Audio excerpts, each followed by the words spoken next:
betul ke Ustaz, 6 hari sebelum rasa macam ni, 3 hari sebelum rasa macam ni? Tuan-tuan, semua tanda-tanda tu kadang-kadang tak jadi pun. Bahkan bukan kadang-kadang, kebanyakan hal tak jadi pun tanda-tanda tu.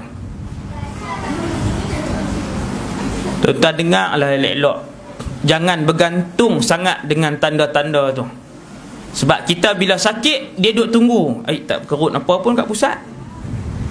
Dia duduk tengok kat diri dia, tengok kat ubun-ubun, lepas sak tak berasa apa pun sakit teruk dah. Jangan tunggu.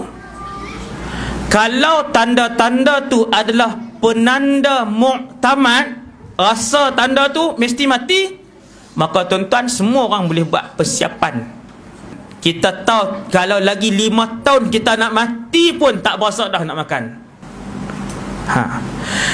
Tak ada, dia tak ada tanda. Saya nak bagi tahu, kadang-kala benda tu, tanda-tanda tu mai, tetapi banyak kadang benda tu tak mai. Saya nak bagi tahu, jangan tunggu benda tu.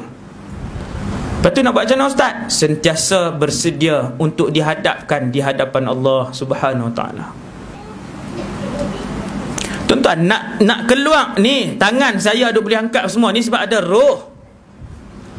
Roh yang sudah bersemadi ni dengan tulang belulang, dengan kulit, darah sebagainya ni, nak cabut keluar bukan benda mudah. Sebab tu kata para ulama, orang yang nak mati ni seperti satu orang yang sedang nak lemas. Campak apa pun dia capai. Sebab tu Nabi kata, bila dia dalam keadaan yang nak lemah, kita pergi bisik la ilaha illallah, maka la ilaha illallah tu lah dia akan capai. Dia sebut di hati dia.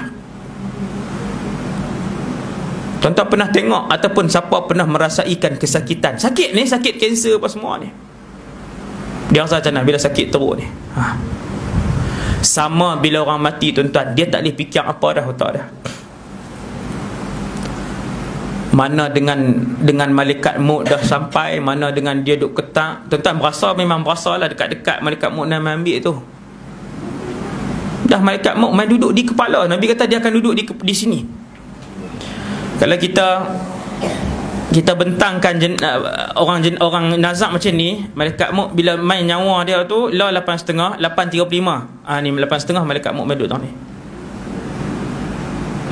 Duduk di kepala dia. Kawan tak boleh buat apa dah tuan-tuan.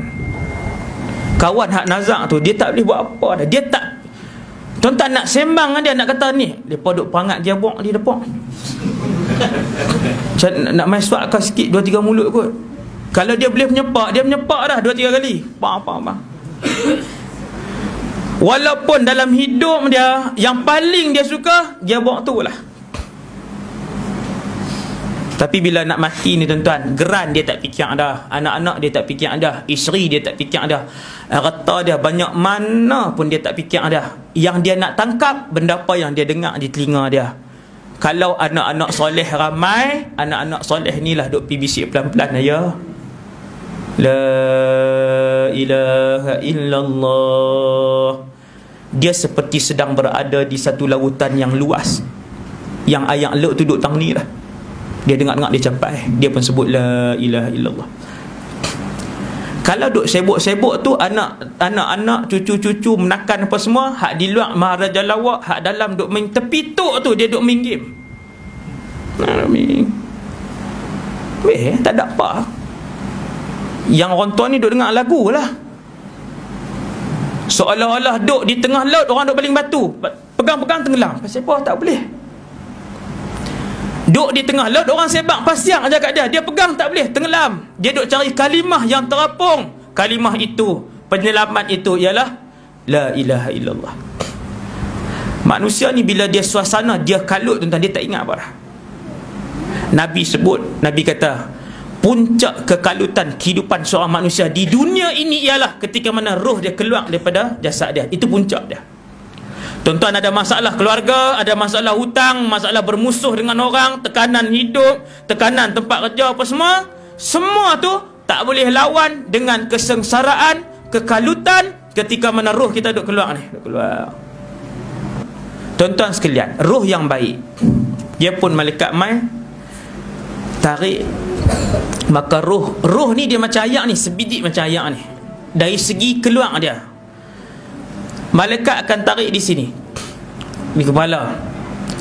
Bila malaikat mula tarik daripada kepala, roh tadi akan keluar sikit-sikit. Maka bahagian yang pertama kali kosong bahagian mana tuan? Kaki. Kan ayak ni bila dia keluar atau nak kosong? Ni. Begitulah roh bila ditarik daripada kepala ni, dia akan kosong di sini.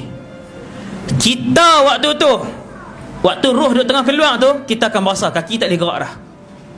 Sakit tak terkata dah. Sakit tak terkata dah. Ketika tu di kiri dan kanan kita duk dengar ni. Hak siapa duk gelak mengilai, hak siapa duk sembang tak endah kat kita. Kalau ramai anak bini, anak-anak kita ramai yang soleh pakat duk baca Quran, maka Quran tu lah kita duk dengar.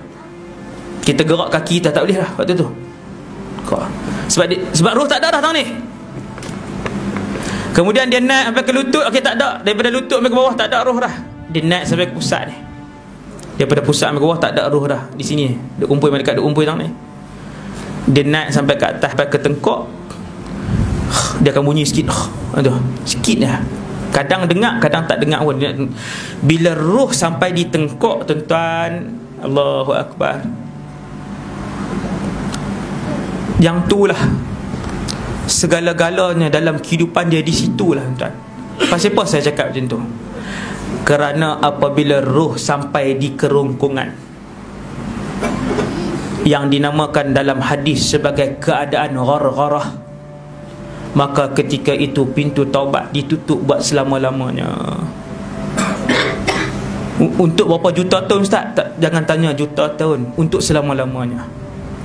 Satu, ketika mana roh sampai ke ghargharah, si nazam itu akan mula melihat dua alam serentak.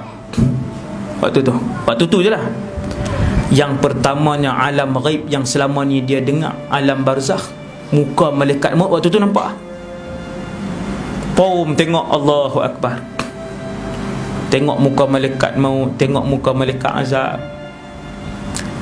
Waktu tu juga dia akan nampak tempat tinggal dia di alam barzakh, sama ada satu taman, satu negeri Allah bagi yang luas, cantik, iaitu taman syurga, ataupun dia duk nampak dah daripada jauh lubang yang penuh dengan api yang menyala-nyala. Waktu mana tuan? Waktu duk tang ni. Bermulalah kesengsaraannya. Kalau dia mati dengan husnul khatimah, maka bermulalah kehidupannya yang penuh bahagia untuk selama-lamanya, insya-Allah. Tapi kalau yang dia tengok itu adalah api yang menjulang-julang, kata Sayyiduna Uthman ibn Affan, bermulalah episod kesengsaraannya yang tiada penamat.